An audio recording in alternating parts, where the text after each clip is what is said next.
mkono ambao unalima ardhi, mlango wa mkulima kuwa mshindi, kuwa na uhakika sasa, kulea mustakabali wa baadaye. Tufanye kazi pamoja na tukue pamoja, kuimarisha Kenya ni jukumu la Farm Kenya. Well, a very good afternoon to you and welcome to the Farm Kenya show. My name is Nokip Kimboy and today we are talking matters fish. Now, fish has been big in Kenya. I mean, from the 1920s, 1921 is where fish and the message about fish being an alternative protein was heightened in this country. And since then, we have grown. And right now we are at a level where the industry has diversified so much. And one of the most lucrative arms of fish farming in the country is ornamental fish farming, where you rear fish as an ornament. And you've been in those offices, beautiful ones. Inside you see somebody has an aquarium with beautiful looking fish. Well, the source of that is where we've put our foundations today. And on the Farm Kenya show today, we have the one and only Calvin Kariuki, Yes. who is an ornamental fish farmer at Njukiini Fish Farm. Yes. Thank you very much for speaking to Farm Kenya. Yes, you're much welcome. So, I mean, fish farming. When was the first time that you interacted with fish personally? Okay, around 2012, my father used to farm fish. He used to work at the fisheries, Sagana fisheries. So that's the first time we started rearing them. Yeah, 2012. 2012. Yeah, 2012. So your dad had a setup at home. Yeah. Was he doing it commercially or it was just a sort of demonstration? Yeah, a sort of demonstration. Okay. Yeah. And how is that? What did you learn about fish at that stage? What interested you about fish, Sana, from your father? Okay, watching them swim is therapeutic, and it looks good in water. So I was very much interested in them. Yeah. Okay, so that is 2012. Yeah, 2012. Now we are in 2026. Yeah. That's almost 14 years after. Yeah. So we are at your farm here, Njukiini Farm. Yes. When was the idea, since you've interacted with fish as a child, your father is working in the fisheries department, he's in the sector. Yeah. When do you decide that I'm gonna go into fish business? Okay, after high school, I joined university, Zitec University. Then COVID-19 came. So I was forced to come back home. I had nothing to do, so I started with a small pod. I bought some mother's blooders of the fish, and I brought them here. Okay. So I started with one pod, and that's the pod that has grown to the farm. Really? Yeah. That's incredible. So 2019, Yes. you leave school. Yeah. You're like, I'm gonna go back home. Yes. What can I do? Then you're like, I'm gonna go into fish farming. Yeah. And initially, because you are into ornamental fish, Yeah. why ornamental fish and not just the normal fish that we're used to where we sell to eat? Okay, why ornamental fish is because the market is wide. Even as we have not been able to meet the demand. The market is so wide and we are not even able to supply. So when you're working to get money. So we ventured into ornamental because it's giving us money to run our business. Yeah. Okay. Yeah. And when starting off, because a Yes. lot of people, when you start off something, at Yeah. least you have that advantage of having a father who was in the sector already. Yeah. So it becomes very easy. For somebody who's just fresh, maybe they have gone to that college and now they are back home Yes. with the high rates of unemployment. They have a piece of farm somewhere. Yeah. How do you begin? Where do you start from? Okay, first you need to have a land, source of water, and a capital. Capital to start the job. Because this farming is one of the easiest farming that I have seen. Because you don't need to be at the farm every time. you just need to have a pod. You cover the pods because there are birds, predators who come and eat your fish. So you need to have land, water, and to have capital to start the job. Okay. And the market is wide. Okay. Yeah. So land. A lot of when you talk about land, most of the time Yeah. is a no-brainer. For a lot of people, land is just land. Yeah. First of all, Yes. does where the land is located matter? You might be in Wajir, you might be in Kakamega, you might be like here we are in Sagana. Yes. Does that matter? No, that doesn't matter. Yeah.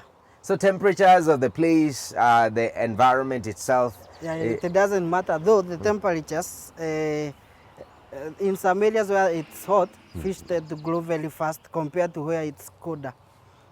Yeah. Really? How? Explain to me that science. Because of the temperature of water. Fish requires at least 25 to 30 degrees Celsius of water. Eh? So when the water is too cold, fish grows very slowly. Okay. When the temperatures are light, fish tends to grow very fast. Oh, really? Yeah. So here in Sagana, you know, Sagana is infamous for being very cold. Yeah. It's not the hottest of places. Yeah. So here fish grows very slowly. No. The environment is favorable. Okay. Yeah. Okay, so that's a factor that you have to put in place. Yeah. Okay. Yeah. That is one. And we'll revisit that, the rate of growth. Oh, yeah. The source of water. Uh-huh. Somebody's thinking, I'm not next to a river. Yes. I don't have much money because these days sinking a borehole, it's almost 1 million shillings. Yeah.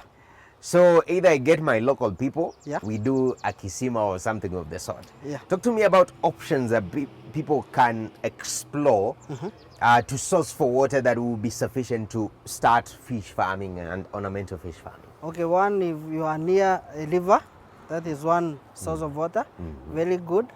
Also, you can do a kisima, just the local one, not the borehole. Eh? You can do a kisima also, it's good. And also the borehole. Borehole water is also good, though it should not be very salty. Okay. Yeah. So sourcing water, you have an option of a kisima. Yeah. Now here we are looking at budget starting. Yeah. You know, we are not looking at high end. You have 1 million for borehole. Yeah. You have a little money. Yes. So for starters, you have the land. Yeah. You said very important. Yes. You have the water. Yeah. And lastly, you said you have capital. Capital. Capital. How much are you beginning a fish farm with? How much does it cost on average for starters? For on average, around 50 to 100K, you can have a pod and fingerlings, everything done. Really? Yeah. Okay, let's start with the pond. Yeah. The cost that goes towards making a proper pond. Yeah. Because I'm told that is in fish farming, that is one of the most important, if not the most important process. Yeah. You have to do it right. Yes. And you've seen other farmers try do it. Sometimes people do it wrong. Yeah. Talk to me how to properly do a fish pond. Yeah, okay. Fish pod are constructed. Okay. You construct a fish pod. That is the way we construct the pod. So you need people who will construct the pod. Also, you need to buy a liner. Let's say at a pod of 10 by 10, 10 meters by 10 meters. You need a liner. Liner will cost around 30 to 40,000. That is for a 10 by 10. 10 by 10. Okay. 40 to 50,000 allowed there. Then you will need people to come and construct. We do that. We construct pods. Yeah. So labor cost, a liner is the most expensive. Yeah, liner is the most expensive. Oh, really? Yeah. And why is it very expensive? Because liners, the ones we use, they are imported. There's no local production of liners they are in this like country. table liners. Okay. Yeah. But you use the imported ones. Yeah, we use the imported ones. Why do you prefer that one? Why is that the most preferred? Just from a builder's perspective. They stay for a long period. Oh. Yeah. So like the ones you're using here, Yeah. these ones, because you started this around 2022? Yeah. This was your first pond. This was my first pod. Okay. Yeah. So this liner, Yeah. You've never redone it? This one I've changed. Okay. You know, I started, I was just experimenting and see how this project will work. So I started with something small. I bought just the local liners. Okay. So they did not take, this one I changed a lot last year. Okay. So gave me at least 3 years. Okay. So after that I changed to this one. But the other pots, I have bought the ones that are imported. Really? So the local liners are not very good? They are good, but Not durable? No, because again, Yes. for us to be competitive, Yes. I'm thinking importation of these things. Yeah. They add cost Oh. of construction. Okay, what we do, we have a supplier who we buy the liners from after he has import. They have imported. Yeah. Okay. So make sure the liner, the pond is properly done. Yeah, properly done. And on average, you say, so liners around 30K, Yeah. labor you add 50. Yeah. So by the time, then the water systems in terms of getting need- your water into the pond. Depends on where you are. If you have a borehole, you need a pump. You need a submersible pump. Like us, we use the submersible pump. Okay. And we also have the other pumps. Okay. We pump water from the river. Okay. So you need a pump and you need piping because you need to have inlets and outlets of your pond. Okay. Because we normally change the water after like two months. Okay. Yeah. Why is it critical to change the waters after 2 months and not after 2 days? Because you know, if you don't have enough water, also the fish, when you keep that water for 2 months, it has zooplatons that the fish feeds on, and some bacterial things in the water. So we change the water after 2 months, and then we fertilize the pond. Okay. We use DAP and urea. Really? Yeah. Okay, we'll come to fertilizing the pond. Yeah. But this one is moving very fast in the speed of water. Yeah. So you have to have, Yes. for the person who's thinking about going into fish business, have Yes. land. Yeah, land. Make sure that when you're constructing your pond, Yes. use proper liners. Yeah. A little bit costly, Yeah. but it's very important. Yeah. Have a source of water. Yes. Okay? Yeah. So if you're not next to a river, get somebody to chimba for you a kisima. Yes. Then buy the pump, Buy the submersible pump, pump. yeah. Okay? Yes. And now the infrastructure around, because for the first pond, Yes. because I see you don't have exposed pipes. Yeah. So yours are sort of under? Yeah, they are other. We have there are pots that we remove the water using the pump. Okay. We pump the water out. Then there are pots that we drain the water using those drainage pipes. We have them. Okay. Yeah. So you have an option to, because I can imagine Yes. the cost of, again, you're trying to dig around inside the pipes down there, Yeah. the inlets and outlets. Yeah. Sometimes people feel it's costly. So you can have sort of an external pump to pump Yeah. the water. To pump the water out. Uh-huh. Yeah. To pump the water in and out, yeah. after 2 weeks. Yeah. 2 months. After 2 Around months, 2 rather. months. Even tilapia, they take even 3 if you do them in a pot. Then the other last system depends on how you are farming your fish. Okay. Yeah. All right. Yeah. So that is infrastructure wise. So you say at 100, 150, as Yeah. long as you have land, Yes. you can be able to start. You can be able to start. But before you start, Yes. I'm wondering because we see this a lot in farming. Yeah. Where people get excited. Yes. You know, they watch Kevin and they're like, hey, Kevin is selling this fish. Hey, I want to go into that. Yeah. And then they go into it and they realize it's not as easy. Maybe they didn't ask themselves pertinent questions. So for somebody who wants to come into this, Yes. what questions do they need to ask themselves Yes. prior to jumping into ornamental fish farming? Okay. One very important question is where is your market?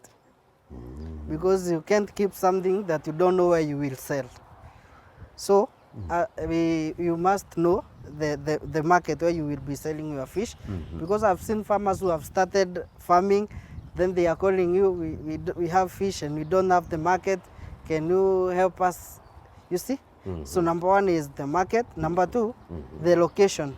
Okay. Location of your farm and how you will be transporting your fish.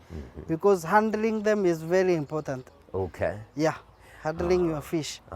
Yeah. So location-wise, Yeah. and I'll come to that. So let me put it aside. Yeah.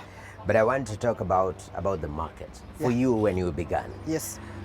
Again, very important because you have a background in fishing, and that is a huge advantage that a lot of Kenyans don't have. Yes. Like having a father who knows how to keep fish. Yeah. It's a huge advantage. So in 2022, when you start, Yes. you start with one pond. Yes. To see where this will lead to. Yes. Are you looking for the market yourself already?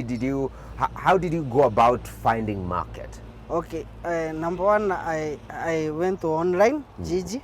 I used Gigi to look for customers. Okay. Yeah, I used to pay for the adverts. Then you get customers, and then the customers refer you to other people. Okay. If you do a good job, they refer you to other people. That's how I grew up having so many people that I supply. Yeah. Referrals are very important. Okay. Yeah. So you leverage on digital tools. Yeah. Because I can imagine all over Kenya, Yes. everyone. But I'm also asking, who's going on Gigi to look for fish? There are so many people who are looking for fish on Gigi and other social media handles like Okay. FB, Facebook, yeah. Yeah. Okay. TikTok. So when you're putting up the project, you are looking and you're paying for the market. Yeah. Or this is prior to doing anything on these grounds? Yeah. Did you start looking for the market before starting to build, or you started to build and looking for the market at the same I time? started to build, then looked for the market. Oh, Yeah. Wasn't that risky? I risked because I had, it was after COVID, I came back, so I had nothing else to do. Okay. So I had to start something, Okay. then look for the market. Okay. Yeah. And what did you realize about the ornamental fish market in Kenya from you taking that chance Yeah. to go into this business? What insights that you didn't have prior Yeah. did you experience in this country and ornamental fish farming? Okay, this ornamental fish farming is something that many people have not known. And it's something that is giving people a lot of money. Because like koi fish, we have different varieties. We have koi fish. Koi fish goes for 100 per inch, 1 inch. So when we breed them, we breed around 10,000 fingerlings. So one fingerling, we sell it 100 bob. So you can imagine how much we make selling those fingerlings only. So it's a business that many people have not ventured into, and it's making a lot of money. And the market is so wide. Really? We have gotten people who want us to export the fish, but we don't have enough fish to export. Ooh. Yeah. So we don't produce to capacity. Yeah. To demand. Yeah. So there is room for more people to Yeah, come there are room for more people to come into this business, and it's doing good.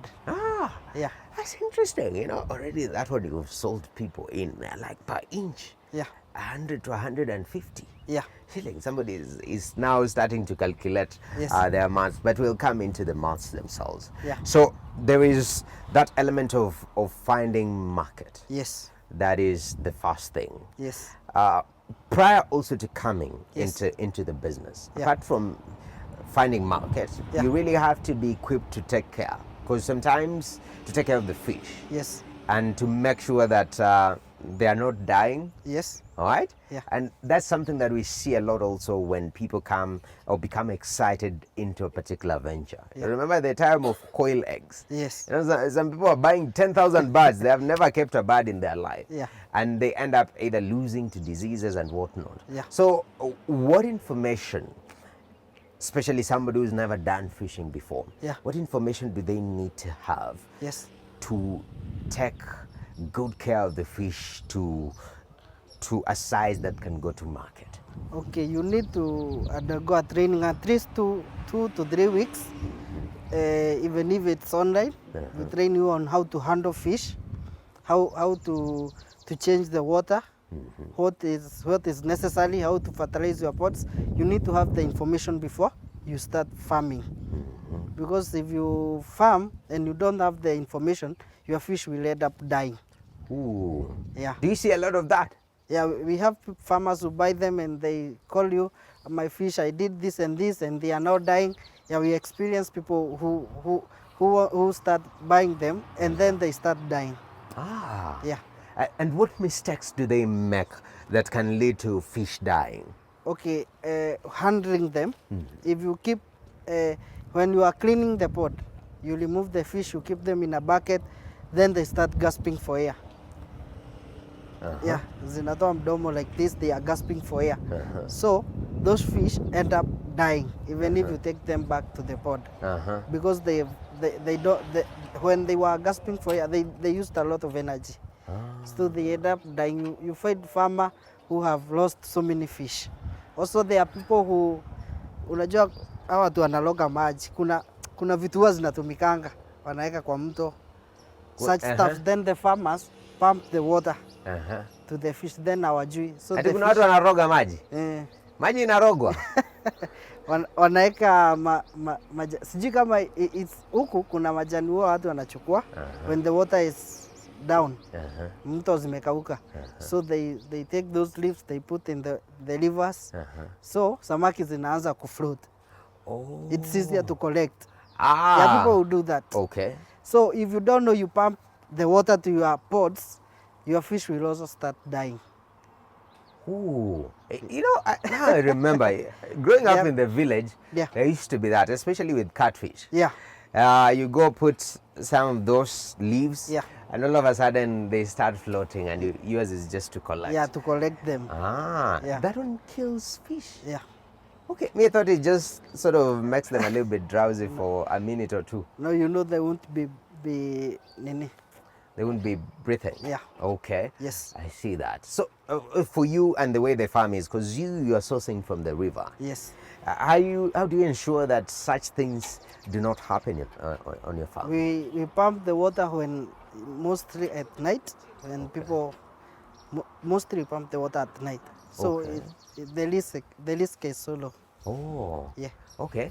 That's very, very interesting. And later on, we're going to take a look at some of the ornamental fish that you have. Yes. And the different species. Yes. Their market appeal. Yeah. You know, every market has its favorite. Yeah.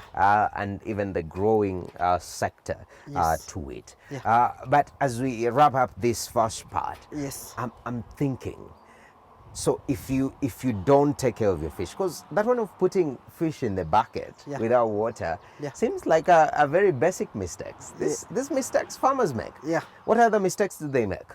You putting the fish in a bucket without enough water, so there isn't enough oxygen. Okay. The fish will struggle to breathe.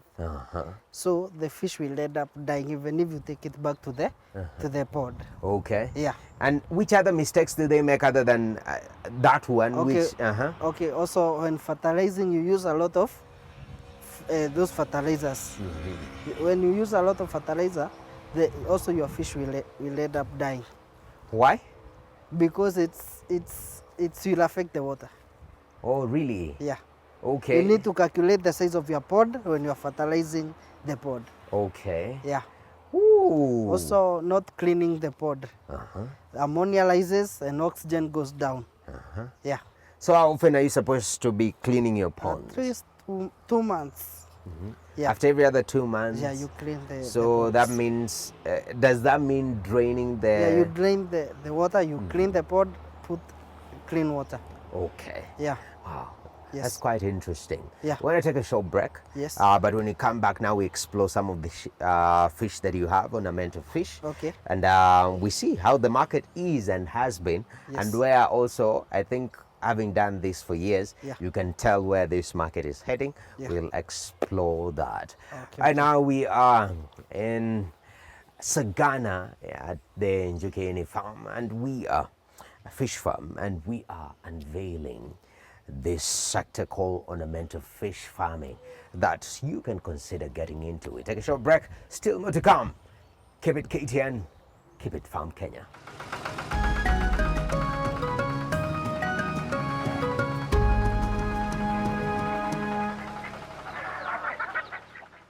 Welcome back to the Farm Kenya show. We are in Sagana, specifically the Njukini fish farm, and we're talking about ornamental fish farming, a growing sector, budding, and actually the demand is more than supply, so there is room for you to come into this particular sector. And the proprietor of the farm himself, we have Mr. Kariki. Yes. We were having this conversation right now. This was your first pond, so but then how do you feel when you see this this first one and it's given birth to almost 10-15 others? How do you feel? I feel very good. That's why it's the one that is near us. Yeah. You see, it's the one that is near, and this also is the one that has the big fish. Okay. Yeah, here we rear blooders, those that we want to breed. Okay. Yeah. So let's go into the nitty-gritties. Yeah. So you've set up your fish farm, Yes. your pond, if you're starting with one like this one. Yeah. I've come to Kevin. Yes. I've asked for the fingerlings. Yeah. You sell me one at 100 bob. Yes. I'm like, the other one for tilapia is 5 bob, 10 bob, 15. Why are you selling me at 100? It's costlier, but good business right there. Yeah. You come, place it Yeah. into the pond. Yes. You make sure the water is well. Yes. Now let's take care of this fish. Yes. Okay. Yeah. So for starters, Yes. let's talk about feeding the fish. Yeah. How do you feed these ornamental fish so that they can grow very well? Okay, this ornamental fish eats the feed the same tilapia and catfish eats. They are no different feeds when they are in the pond, but when they are in the aquarium, there are other different feeds. So in the pod, we feed them these pellets, pellets 2 mm Okay. to 4 mm for those blooders. For small ones, we have starter feeds. Okay. Smaller ones that we give to our fingerlings. Yeah, these ones we feed them twice a day. Okay. That is in the morning, 10 a.m. and 4 p.m. in the evening. All right. Yeah. What time? Okay. It's almost that time. Okay. Let me take some. But Yes. why do you feed Yes. these at that particular time? Why 10 and 4? Because of the oxygen levels in water. Okay. Because very early in the morning the oxygen levels are down, and late in the evening when you feed them late in the evening, they can struggle to breathe at night if there are very many. So Okay. it's preferable to feed them at 4 and 10 in the morning. Yeah. That's it. Yeah. In a lot of agricultural discussion, cost Yes. of feed is always a concern for many farmers. Yeah. Those who are, even those who are doing, cows, dairy, Yeah. cost of feed is a huge component to it. Yeah. When it comes to keeping ornamental fish, Yeah.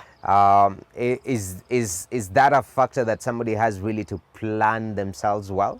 Yeah, you have to plan yourself well, but also these ornamental don't feed as much as tilapias and catfish. Okay. One bag of 25 kg can take you, depending on the pods you have, like us takes us for a whole month, and we have allowed 20 pods for ornamental fish. Okay. So if you have one pod, that one bag of 25 kg can take you for allowed 3 to 4 months. Oh, really? Yeah. And because fish grow, first of all, you told me that temperature determines how fast they grow. Yes. But ideally for the Kenyan market, Yeah. what size, and even before we go to the size, Yeah. I'd like us to walk a little bit back. Yes. The types of ornamentals that you keep in your farm. Yeah. I see these ones that are golden-like, they Yeah. have a touch to eat. Yes. What type do you keep here? We have different types. We have koi caps. Okay. Koi caps. We have goldfish. Okay. We have grammies. Okay. We have guppies, Okay. American guppies. We have swordtails. We have black mollies. We have convicts. We have lead caps and black moss. Ah. Yeah. Okay. That's a lot. That is almost 8. Yeah, Do they coexist, or do you put them in different ponds? we put them in different pods because of breeding. Okay. Yeah, That is the breeding component Yeah. of it. Yeah. So this is where you have the majority of your breeders rather. yeah, Here, let's just see some of your guys here. Yeah. They're trying to bring them to surface. yes. How long does it take to mature one fish to grow to size? Ornamental takes allowed 3 months. You should be selling them after 3 months. Okay. 3 months, they should be very big. Okay. 3 months to 5, they should be very big. All right. Yeah. So we see there in the net, there are, talk to us, are there different types, or this just koi? Yeah, these are just kois, blue dust. These are the ones we breed. Okay. These ones gives us they are allowed 30 pieces. They give us allowed 20,000 fingerlings per month. 20,000 fingerlings. Yeah, per month.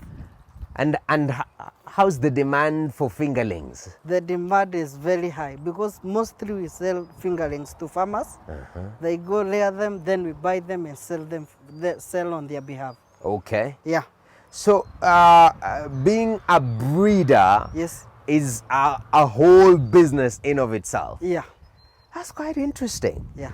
Okay. So 20,000 fingerlings. Yeah. For those who are interacting with fish farming for the first time, how does it happen? How do you collect these fingerlings? Okay. How is that handled? What happens? We clean this pond every month. We drain the water. Then we put a clean water.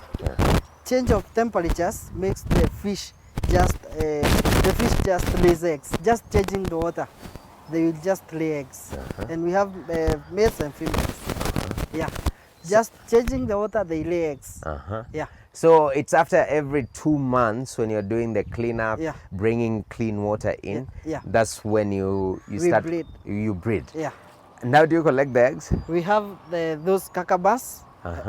I will show you. We have the kakabans that the eggs stick on those kakabans. Okay. We put them here. The fish lands against each other as they lay eggs. Yeah, externally. Yeah. If they lay eggs and you don't collect the eggs, they will eat the eggs. Okay. Yeah. Is it a very delicate process to collect the eggs? No. Oh, it's very straightforward. Yeah. So once you put that, You put those kakabans. Simo, you can show us the kakabans. yes. You collect the eggs, then you put to another. You just collect with a bucket. Yeah. Then transfer to a clean pond. Yeah. And then you let them breed and become. Yeah. They after 3 days they are already fingerlings. Really? Yeah. Okay. Yeah. And now people come and you sell those fingerlings to them. Those fingerlings we keep them for a month, then we start selling them. Okay. For a month. Yeah, month. The fingerlings, do they have a special diet to them as compared to the breeders? No, we just give them starter feeds. Okay. 0.5. Okay. Yeah. Yes. So for a month, then you start We start selling. selling them. Okay. Yes. That's quite interesting. So that's for koi. They eat themselves. They They eat their eggs and their young ones. They are young ones. Yeah. Hey! Yeah. Koi is So if a you savage. have a big one, Uh-huh. you put it where the fingerlings are. You won't fight the fingerlings.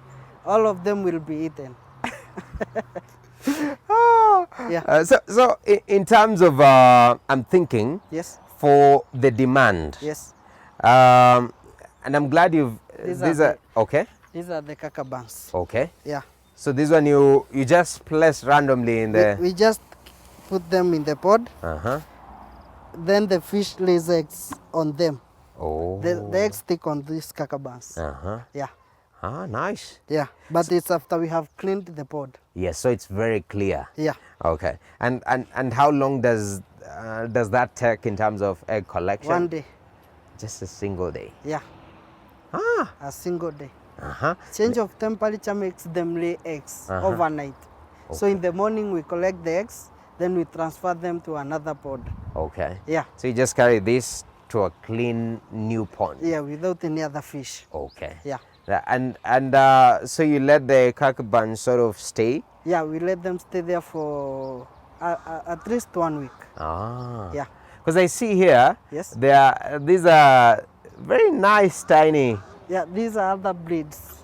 These are, what breed are these? These are called black mollies. Black mollies. Yeah. And these ones are fingerlings. These ones are mature. Those two small ones. Yeah. Those are mature. I will show the big. You see the small ones here? Very tiny ones. Those are the babies. You see the one that is black there? That is the mother. The black one is the mother. Yeah. Okay. They are called live bearers. Okay. Yeah. Yeah, so these are the on the smaller end of the market. Yeah. Okay. Yes. That's quite interesting. Yes. So let's talk about the demand for the market that you've observed. Yes. Because you have all these types. Yes. When majority of people are thinking about ornamental fish, Yes. I think mostly people think about koi. Yeah. Because of how popular they are. In the They are. Kenyan market, what are people demanding? What is moving very fast? Koi is moving very fast. Koi carp and goldfish, they are moving very fast. And that's why I told you, even us, we have not been able to reach the capacity to supply enough fish. Yeah, ornamental fish. Okay. There are a lot of people who want to buy them, but we don't have enough to supply. So I would encourage farmers to venture into this business. Yeah. Okay. The market is very wide. Okay. Yeah. So koi is very, it's the fastest moving product. Yeah. Koi and goldfish. And goldfish. Yeah. Why do you think those two are the fastest moving products? Because they tend to grow very fast, and they are the ones that are very common in the Kenyan market. Okay. Yeah. Uh-huh. Yeah. I see that. Yes. So in terms of the growth, Yes. because you have the breeders, Yeah. somebody buys the fish, Yes. they put it in the aquarium, Yeah. the growth of this Yeah. fish, Yes. advisably, Yes. because what is the lifespan of a fish? For koi, if you give it a very good condition, can go up to 30, 40 years. For koi. And it I'm keeps talking growing. about koi, yeah. Okay. Yeah. Koi can live for a very long time. I saw another one, though not here in Kenya, in China, that has lived for around 100 and something years. 100 years? Yeah, you can Google and see. Koi can live for a very long time if you give it the right conditions. Okay. Yeah. So taking good care of them is very, Yeah, very important. very important, yeah. Okay. In terms of, because a lot of people are also thinking about integrated farming. Yes. Where you are doing fish, Yes. aquaculture, Yes. and you're combining with something else. So Yeah. maybe you have a farm. Yes. How would you advise to go about it so that, and what elements can you do Yes. that can support your fish farming? Yes. And your fish farming can support that other arm. Have you seen that kind of arrangement Yeah, within a yeah, farm? yeah. Talk to me about that. Yeah, I've seen it because when we pump water from the river, you use it in you layer fish with it. Then you pump the water to your plants. The plants grows very well and very fast because it's rich in nutrients. The water is good for your plants. Yeah, when we pump the water, we pump the water to our bananas. We have fruit trees there. We use the water to pump them. Okay. Yeah. Wow. So it becomes cyclic. So Yeah. the nutrients that you get here, Yeah. when you're clearing the water after 2 months, Yeah. you pump into the farm. Yeah. The farm benefits from that. Yeah. Wow. That's what we do. Yes. And I see a lot of mesh around your ponds. Yes. Talk to us about that. We've done this because they are predators that eat the fish, birds. So if you don't cover this ornamental, you'll find all of them have been eaten. Yeah. Okay. We have experienced a pond where you keep around 1,000 pieces. After a month, you are going there, you find there is none. Predators eat a lot these ornamental fish. Okay. Yeah, so you have to cover your pods for you to have your ornamental fish safe. Okay. Yeah. That's very, very important. Yeah. Earlier on, you told me that you sell per inch. Yeah. So an average koi, Yes. the one that is moving very fast, the ones that you sell, because Yeah. I know you are also into the fingerling business. Yeah. But for the fish that you sell, on average is how many inches? Around 5 to 10 inches. Okay. We sell around at 500 to around 1,000. Okay. Yeah. A But for piece. but for those which are blooders, one goes for at least 10,000. Okay. Yeah, So some brooders. people come to get brooders. Yeah, some people come to get blooders. Okay. Yeah. And the normal, how do you, because you have a part of or a school of brooders here. Yeah. Then you transfer after it's lay the eggs to a different one. Yes. It produces the fingerlings. Yeah. How do you regenerate your brooders? Are these special, like you have to get brooders, or how do you come about with this? Okay, just feeding them properly is all you need. Okay. Feeding them the right feeds. Okay. It's all you need to have very good brooders. Okay. Yeah. So And somebody also selection. Uh-huh. You must select them according to how they are graded. You have grade A, grade B, that way. Really? Yeah, How, you have to grade them. Your you brooders. grade them based on? Grades. In terms of what are you looking colors, at? Colors. Colors. Yeah, the patterns of the fish. Okay. Yeah. So grade A is which patterns? White, red, the one that has mixed colors.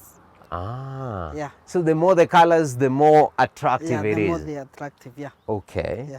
Okay. So that's what. Because somebody might buy a fish from you, a Yes. koi from you. Yeah. Can they make a breeder out of that fish? Yeah, they can make a breed out of that fish. Uh-huh. But you'll have to keep it for at least 7 months to 1 year plus Okay. for the koi to give you fingerlings. But for the others, Uh-huh. it's allowed 3 months and you already have fingerlings. Ooh. Yeah. Okay. For gold, grammies, if you keep them well 3 months, you will start breeding them. Oh, all right. Yeah. So for someone to become a breeder, Yes. and they've come to get fingerlings from you at least, Yeah. they don't want to buy the 10,000 one. Yeah. They want to start and wait out for the 7-8 months. Yeah. How would you direct them so that at the end of the day they have breeders like yours? Okay, you can start with fingerlings. You buy the fingerlings. You decide to make them brooders for yourself. Okay. You lay them for at least 1 year, then you start breeding yourself. Okay. Yeah, I can add that is also good. Instead of buying brooder, it's very costly. Yeah, Did you get fingerlings or did you start with brooders? I bought fingerlings. And kept them for a year? Yeah. And then started... You know, my brooders here, there are some even which are 4 years old. Really? Yeah. There are some which are 4 years old. Okay. Yeah. I see that. Yes. So in terms of breeding fish, Yes. you have to have a male and a female? Yeah, you need to have a male and a female. Uh-huh. Yes. How do you guys tell them apart? Somebody might be asking that question. We know how to differentiate them. There is a certain way we look at them and we tell you this is a male, this is a female. Okay. Yeah. So if you are the ornamental market where you want a fish just for, beauty, Yes. it's advisable to keep same sex in the same pond, because if you get a koi male and female, you might as well be starting a brooding venture in your office, in your aquarium. No, they can't breed in the aquarium. They do, but it's rare. Oh, really? Yeah. Why? Is it the environment or what exactly? Because of the environment and the space is very small. Okay. Yeah. So they need expansive Yeah, spaces yeah. to be able to do so. Yeah. Okay, I see that. I Yes. see that. Yes. So where we are right now, you're talking to me about the market, Yes. and you're saying, hey, watu wanataka hizi samaki Sana, sana, lakini hakuna hakuna za kutosha. Yeah.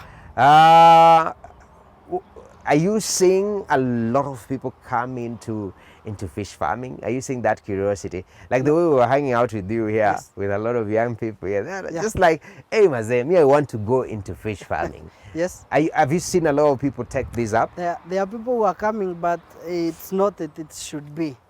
What do you mean it's not as it should be? Many people are not venturing into it as it should be done. We need more people to come into this venture because we need to start exporting the fish. Yeah, we don't have enough. Okay. We don't have enough fish. So Yeah. Like now we are getting orders every day, and we also source from other farmers. Okay. I help other farmers to sell their fish. Okay. Yeah. I see that. Yeah. So we need like people to come in and come big. Yeah. Yeah. All right. And the market is wide. The market is wide. Okay. Yeah. That's good. You've talked about export market. Yeah. Where are we seeing a lot of this demand coming from the world? Okay, East Africa Uganda, Ethiopia, and also Tanzania. Yeah. Okay. Yeah, there are people who comes and buy fish from us. Okay. From Uganda, Tanzania. Yeah. All right. That is very, very important. So it's a huge venture that a lot of young people can come into. Yeah. Very, very important. In terms of transportation, you told me that proximity Yes. of your farm is also a huge factor to consider. Yes. Proximity from farm to market. Yeah. Why is transportation of fish sensitive, and how should it be handled? Okay, transportation is very important because when you're transporting them, if you don't handle them very well, they will end up dying before reaching the customer or wherever you are sending them. So what we have done, we have bought oxygen, the medical oxygen, then we have bags that we pack them. We use the oxygen, then we package them very well with oxygen. So we make sure that when we are transporting them, safety is guaranteed. Okay. Yeah. Hey, okay, I You see need that. to have that oxygen. So oxygen is very, this is a specialized kind of truck that you transport this in. Yeah. Okay. Yeah. I see that. You need, 'Cause- you need to have it because if you don't use that oxygen, they won't last in that paper bag. I'll show you how we pack them. They won't last in that bag for 2 hours. Oh. And you need to pack them and you transport them like from here to Mombasa. So they will be in that bag for 12 to 15 hours. Okay. So when they have oxygen, they will be very much safe. Ah. Yeah. I see that. Yeah. That's another area that people who are in business can come into. Yeah. And say, I mean, I'm good with logistics. Yes. I can start transporting fish, ornamental fish. Yeah. And you get a lot of market for Yeah, that. sure. As we finish up this conversation, Yeah. where is this industry heading in terms of ornamental fish farming? Where do you see the sector being in the next 5 years, and what do you think will shape that outlook that you have? Okay, this business or this ornamental fish farming is something that we are looking forward to seeing it grow very much in Kenya because it's something that many people have not known about. You see, people come here and they are surprised. We have never seen this kind of fish. So it's something we want many people to do, and it's something that is giving people a lot of money. So it's something that I can guarantee people, if you start farming them, you won't fail. Yeah, the market is, I'm insisting on the market because we have seen the market is wide. Okay. Yeah, it's something that when you start and you get you get very well connected to those people who buy them, you will be selling them at least almost every day. Yeah. I see that. Yeah. Kevin, thank you, man. Much welcome. I've learned a lot about the fish farming. Much welcome. And it's amazing that it holds so much potential that young people, especially in the country, can come into big time and fill that particular demand because the market is there. Asante sana. Karibu, karibu. All right, that is Calvin Kariuki, who is the proprietor of Njuki Ini Fish Farm, and he says that it's doable. Yes. It is very, very doable. You just have to have a piece of land, make sure you have a source of water, which is very, very important. And lastly, being the idea that you source proper fish, okay? But most importantly, find market so that you're not growing something and you don't know where you're gonna offload it to. So, and the demand is there, it's just you to find it. That's been our conversation right here at the Farm Kenya show on matters ornamental fish farming. Thank you very much for joining with us over the past hour or so. My name is Noah Kimboy, and we are out. Unalima ardhi, mlango wa mkulima kuwa mshindi, kuwa na uhakika sasa, kuulea mustakabali wa baadaye. Tufanye kazi pamoja na tukue pamoja.